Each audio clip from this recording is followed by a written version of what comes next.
It was just after 10 p.m. when Elijah Carter pulled his black SUV into the driveway of a small red brick home in a residential neighborhood of Atlanta, Georgia. He was a respected captain in the local police force, known for his integrity and dedication. Elijah's life seemed to be in balance, but deep down, he knew that walking that fine line was more challenging than many realized. Especially when it came to protecting his wife, Ava. Ava was the center of Elijah's life. A strong, intelligent woman with a magnetic presence, she had faced her share of injustices throughout her life, not only as a black woman in a country where racism still left deep scars, but also as a married woman to a police officer at a time of tense relations between communities and law enforcement. Elijah had always admired her courage, but that night, when he walked into the house, something was off. The house was silent, unusual for a home normally warmed by laughter, music, and lively conversation.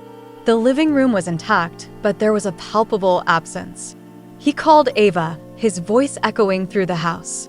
No response. However, it was when he entered the couple's room that his heart sank. The place was ransacked. Drawers open, clothes scattered on the floor, and on the bed, a note with words scribbled on it. "We have it. Be careful what you do." Elijah felt the ground disappear beneath his feet. He knew his position as a police officer, married to a woman who was active in social causes, made them a target.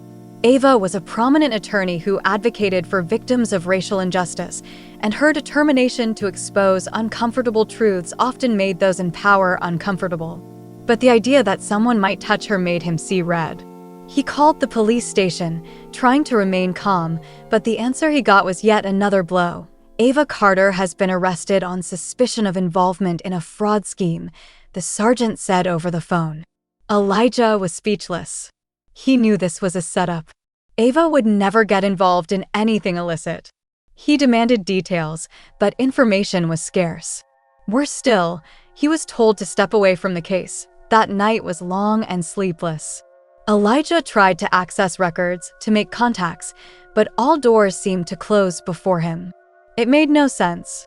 Ava had done nothing to justify such an action.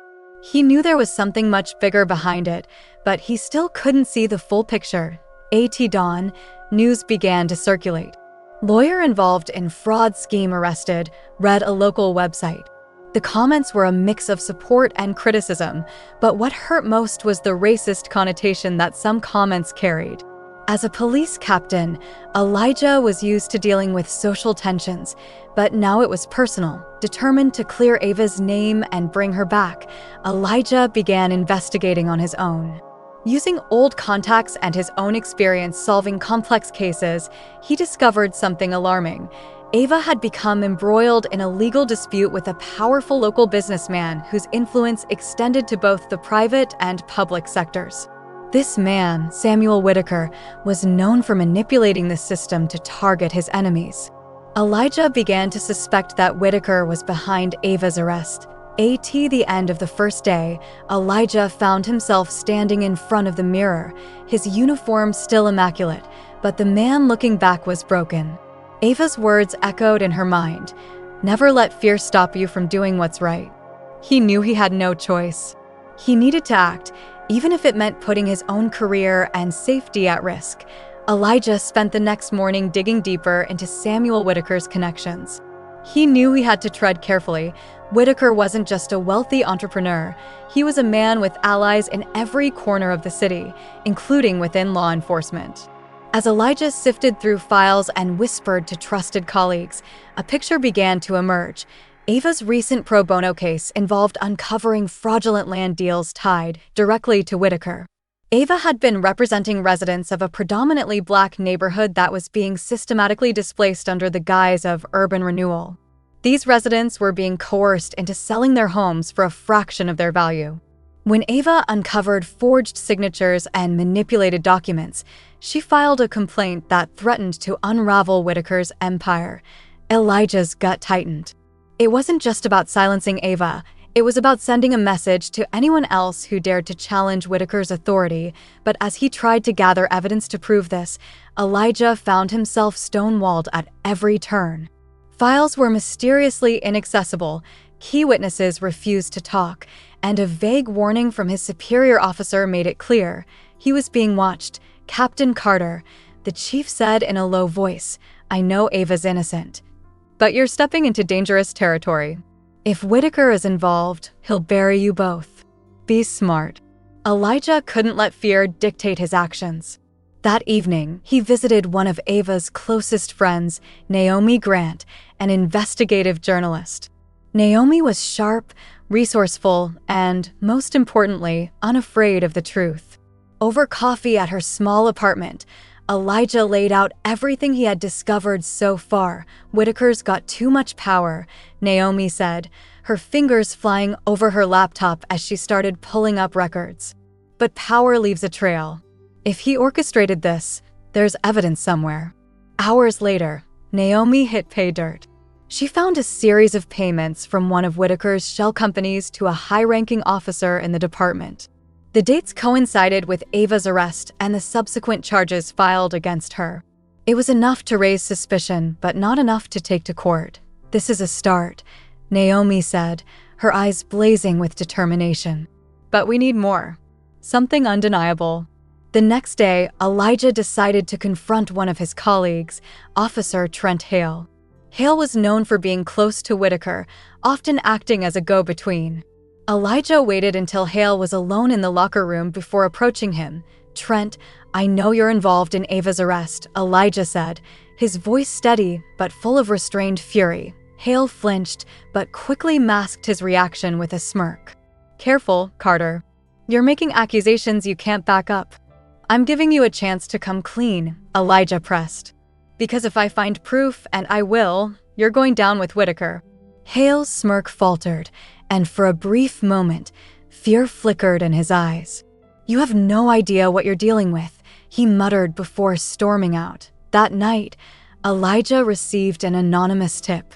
The voice on the other end of the line was distorted, but the message was clear. "If you want answers, check the warehouse on 12th Street. Midnight." It could be a trap, but Elijah couldn't ignore the lead.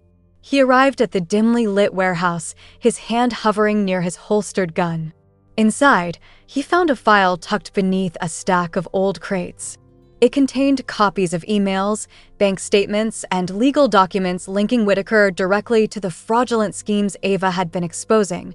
But as Elijah scanned the documents, the sound of approaching footsteps made his heart pound. Before he could react, a group of men appeared, their faces obscured by ski masks. "You're in over your head, Carter," one of them growled. A brutal fight ensued. Elijah held his own, but he was outnumbered.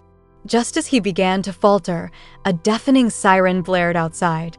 Naomi had called in backup, sending a team of journalists who had been following Whitaker's activities for months. Cameras flashed, and the masked men fled into the night. With the evidence now in hand and the confrontation recorded, Elijah felt a flicker of hope. But the war wasn't over. Whitaker was still free, and Ava remained behind bars. The tension was mounting, and Elijah knew the stakes had never been higher. The city buzzed the next morning with news of the warehouse confrontation.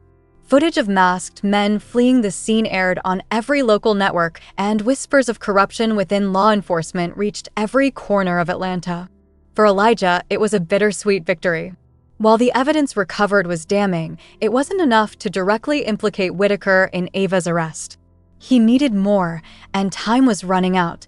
Ava's hearing was scheduled in 2 days, and the charges against her were severe enough to ensure she wouldn't be granted bail.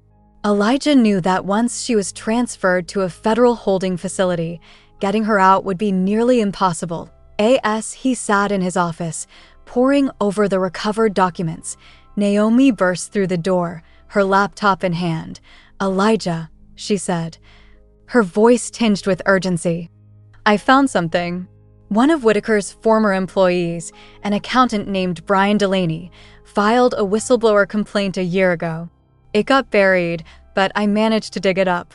Delaney had detailed how Whitaker funneled money through shell corporations to bribe officials, including members of the police force. The complaint had been dismissed due to insufficient evidence, but Naomi discovered that Delaney had fled to New Orleans after receiving threats. "We need to find him," Elijah said, already grabbing his jacket. The drive to New Orleans was long and tense.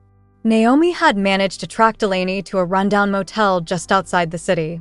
When they arrived, Elijah knocked on the door cautiously. It creaked open, revealing a disheveled man who looked like he hadn't slept in days. "You're from the police?" Delaney asked, his voice trembling. "I'm here to stop Whitaker," Elijah said. "But I need your help." Delaney hesitated before letting them in. Over the next hour, he laid everything out. Whitaker had used him to falsify financial records, pay off key officials, and launder money. Delaney had saved copies of incriminating files as insurance, which were stored on a hidden flash drive. "I didn't come forward because I was scared," Delaney admitted. "Whitaker doesn't just ruin lives, he ends them." Elijah clenched his fists. The evidence on that drive could dismantle Whitaker's entire operation and prove Ava's innocence. But before Delaney could retrieve it, the sound of tires screeching outside sent a chill down Elijah's spine. "Get down," he shouted, pulling Naomi and Delaney to the floor as gunfire erupted. Bullets shattered the motel's windows and chaos erupted. Elijah returned fire, his instincts as a cop kicking in. Naomi crawled to the corner, frantically calling for help, while Delaney cowered under a table. When the shooting finally stopped, Elijah cautiously peered outside. The attackers had fled, but it was clear they had been sent to silence Delaney for good. "We need to move," Elijah said, helping Delaney to his feet. "Where's the flash drive?" Delaney led them to a nearby storage unit. Inside a dusty box of old documents, he retrieved the small device, his hands shaking. "This is everything," he said. On their way back to Atlanta, Elijah and Naomi examined the contents of the drive. It was a goldmine, detailed financial transactions, email exchanges, and even surveillance footage linking Whitaker to the fraudulent schemes and Ava's setup. But Whitaker wasn't one to back down easily. As they approached the city, Elijah received a call from an untraceable number. "You think you've won?" Whitaker's voice was calm but menacing. "You have no idea what I'm capable of. Hand over that evidence, or Ava won't make it to her hearing." Elijah's blood ran cold. The call ended abruptly, leaving him with a choice: protect the evidence or risk Ava's life. That night, as he sat in his car outside the precinct, Elijah struggled with the weight of the decision. He thought of Ava, her strength, her unwavering sense of justice. She wouldn't want him to back down, no matter the cost. Determined, Elijah contacted Naomi. Together, they devised a plan to leak the evidence to the media while simultaneously turning it over to federal authorities. But the most critical piece of their plan involved setting a trap for Whitaker, forcing him to incriminate himself. The next 24 hours would determine everything: Ava's freedom, Elijah's career, and the chance to finally bring Whitaker to justice. Elijah worked through the night, coordinating with Naomi and a small circle of trusted allies. The stakes were enormous, but retreating wasn't an option. The evidence on Delaney's flash drive was undeniable, but Elijah knew that exposing Whitaker wasn't enough. He needed to ensure Ava's safety. The morning of Ava's hearing, Elijah met Naomi at an undisclosed location. Naomi had enlisted the help of a cybersecurity expert to upload the incriminating files to multiple media outlets and whistleblower platforms. "It's scheduled to go live at noon," Naomi said. "That gives us just enough time to put the final piece of the plan in place." The final piece involved a risky strategy, setting a trap to lure Whitaker out of hiding. Elijah had uncovered details of a property Whitaker used for secret meetings, a secluded estate on the outskirts of the city. Using Delaney as bait, Elijah orchestrated a meeting with Whitaker under the pretense of exchanging the flash drive for Ava's release. Elijah prepared for the confrontation. He visited Ava in the holding facility for what could be their final conversation before everything unfolded. Ava's face lit up when she saw him, though her exhaustion was evident. "Elijah," she whispered as they sat across from each other, the thick glass separating them. "You shouldn't be here. You could lose everything trying to save me." "I've already lost too much without you," Elijah replied, his voice steady but emotional. "I can't let them win, Ava. I won't." Tears welled in Ava's eyes, but she nodded. "Whatever happens, promise me you'll keep fighting." Not just for me, but for everyone they've silenced. I promise, Elijah said, pressing his hand against the glass. As the clock approached noon, Elijah arrived at the estate. The atmosphere was tense, the air heavy with anticipation. Whitaker's men patrolled the property, their eyes sharp and hands resting on concealed weapons. Elijah walked in with deliberate calm, holding a decoy flash drive in his hand. Whitaker greeted him with a smug smile. "Captain Carter," he said, spreading his arms theatrically. "I must admit, I admire your tenacity. But this ends here." Elijah maintained his composure, standing his ground. "It only ends when Ava is free and justice is served." Whitaker chuckled. "Justice? Don't kid yourself. The world doesn't work that way, Carter. Hand over the drive, and maybe I'll let your wife go unharmed." Before Elijah could respond, a loud crash echoed from the back of the estate. Naomi and her team had coordinated with federal agents who were now storming the property. Chaos erupted as agents swarmed the area, arresting Whitaker's men and securing the perimeter. Whitaker's confidence crumbled as the agents confronted him with evidence from the flash drive, now in their hands. Elijah stood silently as Whitaker was handcuffed, his face a mask of fury and disbelief. "You think this is over?" Whitaker spat as he was led away. "I'll find a way out of this." Elijah didn't respond. He knew the battle wasn't entirely won, but for the first time, there was a glimmer of hope. Later that afternoon, Ava's charges were dismissed, and she was released from custody. Elijah met her outside the courthouse, pulling her into a tight embrace as tears streamed down their faces. The media swarmed them, but for that moment, the world faded away. As they walked hand in hand to a waiting car, Elijah glanced at Ava. "This isn't over," he said, "but it's a start.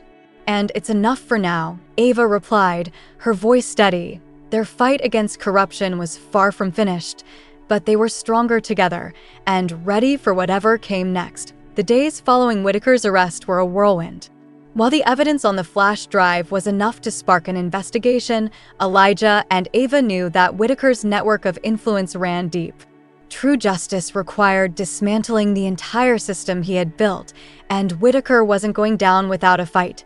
As the federal case against Whitaker gained traction, Elijah received a call from Naomi late one night. Her voice was trembling. "Elijah, we have a problem." "Whitaker is already making moves from inside," she said. "I intercepted a communication from one of his lawyers. He's trying to shift the blame to his subordinates and erase any direct ties to the fraud. If he succeeds, he'll walk free." Elijah's stomach tightened. Whitaker's legal team was notorious for manipulating evidence and intimidating witnesses. If they succeeded, everything he and Ava had fought for would be undone. "I won't let that happen," Elijah said, his resolve hardening. The next morning, Elijah, Ava, and Naomi devised a plan. The only way to ensure Whitaker's downfall was to secure testimony from someone within his inner circle, someone who could provide first-hand accounts of his crimes. Their best chance was Trent Hale, the corrupt officer who had helped orchestrate Ava's arrest. Elijah confronted Hale again, this time at his home. The once confident officer now looked gaunt and paranoid, the weight of his involvement clearly taking its toll. "You've got two choices, Trent," Elijah said, standing in the dimly lit doorway. "You can keep covering for Whitaker and go down with him, or you can come clean and help take him down. It's your call." Hale hesitated, his eyes darting nervously around the room. "If I talk, they'll kill me," he whispered. "They'll kill you if you don't," Elijah countered. "But if you cooperate, I can protect you. Think about it, Trent. How much more are you willing to sacrifice for a man who doesn't care about you?" After a tense silence, Hale finally nodded. "I'll do it," he said, his voice barely audible. The following week, Hale's testimony became the cornerstone of the federal case against Whitaker. He revealed everything: how Whitaker had bribed officers, manipulated the justice system, and orchestrated Ava's arrest to silence her. The testimony, combined with the evidence from the flash drive, painted an unassailable picture of corruption, but Whitaker wasn't finished. On the eve of the trial, Elijah received an anonymous tip that sent chills down his spine. Whitaker had arranged for one final act of retaliation, a coordinated attack on Elijah, Ava, and Naomi. Elijah acted quickly, alerting the authorities and securing protection for everyone involved. That night, as shadows danced across the walls of their home, Elijah and Ava sat together, their hands intertwined. "Are you scared?" Ava asked softly. Terrified, Elijah admitted. "But not for me. For you." "We've come this far," Ava said, her voice firm. "We can't stop now." The climax came the next morning in the courthouse. Whitaker's trial was packed with media, spectators, and law enforcement. As Hale delivered his damning testimony, Whitaker's composure finally cracked. His face twisted in fury as he shouted accusations, trying desperately to discredit the witnesses and evidence against him. The turning point came when Naomi, armed with her relentless investigative skills, presented a series of intercepted communications that proved Whitaker's ongoing attempts to obstruct justice. It was the final nail in the coffin. The judge, visibly unimpressed by Whitaker's theatrics, denied his motions for dismissal and bail. As the verdict was read, guilty on all counts, the courtroom erupted. Elijah and Ava exchanged a look of relief and triumph. They had done it. The weight of the fight lifted, though the scars it left behind would remain. A.S. Whitaker was led away in handcuffs. He locked eyes with Elijah and Ava. "This isn't over," he hissed. Elijah squared his shoulders. "For you, it is." The victory was bittersweet. They had won the battle, but the war against corruption and systemic injustice continued. The courtroom emptied slowly as reporters scrambled to broadcast the verdict. Elijah and Ava stayed seated, savoring the moment. The weight of the past weeks hung heavily in the air, but for the first time, there was a sense of peace. Naomi approached them with a small smile, her phone buzzing with updates. "It's all over the news," she said. "Whitaker's empire is crumbling. More arrests are already happening. This is huge." Ava nodded, her hand gripping Elijah's. "It's a step forward. But there's still so much to do." Over the next few weeks, the fallout from Whitaker's trial rippled through Atlanta. Officers implicated in his schemes were suspended and investigated, and some resigned in disgrace. Community leaders rallied together, demanding accountability and reform within the police department. For Elijah, the victory was personal, but it also reignited a sense of purpose he hadn't felt in years. He met with department leadership to advocate for changes in hiring practices, oversight, and community engagement. Ava, too, threw herself back into her work, using her newfound platform to fight for those who couldn't defend themselves. One evening, as the sun dipped below the Atlanta skyline, Elijah and Ava sat on their porch, sipping sweet tea. "Do you ever think about what might have happened if we hadn't found the evidence?" Ava asked. "Every day," Elijah admitted. "But then I remind myself that we did find it. We fought back. And we won." Ava smiled softly. "We did. But the fight isn't just ours anymore. The city is waking up. People are seeing what's broken and they want to fix it. That's the real victory," Elijah said, leaning back in his chair. The city was far from perfect, but it felt different, like it had been given a chance to heal. Elijah and Ava knew the road ahead would still be filled with challenges, but they were readied. As they sat in the quiet of the evening, a sense of calm settled over them. The storm had passed, but its lessons would stay with them forever. They had faced injustice head-on and emerged stronger, together. Elijah Carter had traded his badge for a new role as a reform advocate, working with grassroots organizations and lawmakers to push for systemic change in policing and justice. His name had become synonymous with integrity, and though he missed the adrenaline of being a captain, he knew this work was just as vital. Ava had become a beacon of hope for many. Her legal practice expanded into a foundation dedicated to protecting the rights of marginalized communities. She often held public forums, giving people a space to voice concerns and share stories. The foundation's motto, "Justice for All, Not Just the Powerful," was etched on the building's front door. One warm spring afternoon, Elijah and Ava attended a community event at a park they had helped restore. Children ran across freshly painted playgrounds, laughter echoing in the air. Food trucks lined the street, and local musicians performed on a small stage. As they strolled hand in hand, Naomi approached, holding a tablet with a grin. "You two are still making headlines," she said, showing them an article about the progress made since Whitaker's fall. "People are calling it the Carter legacy." Elijah chuckled, shaking his head. "It's not about us. It's about everyone who stepped up to make this possible." "Still," Naomi said, her tone playful, "you've got to admit, it has a nice ring to it." Later that evening, as the sun set and the crowd began to disperse, Elijah and Ava stood at the edge of the park, watching the city lights flicker to life. "Do you think we've done enough?" Ava asked softly. Elijah wrapped an arm around her shoulders. "Enough to start a fire that won't go out. The rest is up to them. To us. To everyone." Ava nodded, her gaze fixed on the skyline. "Then let's keep going. Together." As the stars began to the night sky, their shared determination burned brighter than ever. The fight for justice was unending, but so was their resolve. And in that moment, they knew they could face whatever challenges lay ahead. The legacy they had built wasn't just about exposing corruption. It was about creating hope, a hope that would inspire others to stand tall and demand better. For themselves, for their city, and for future generations.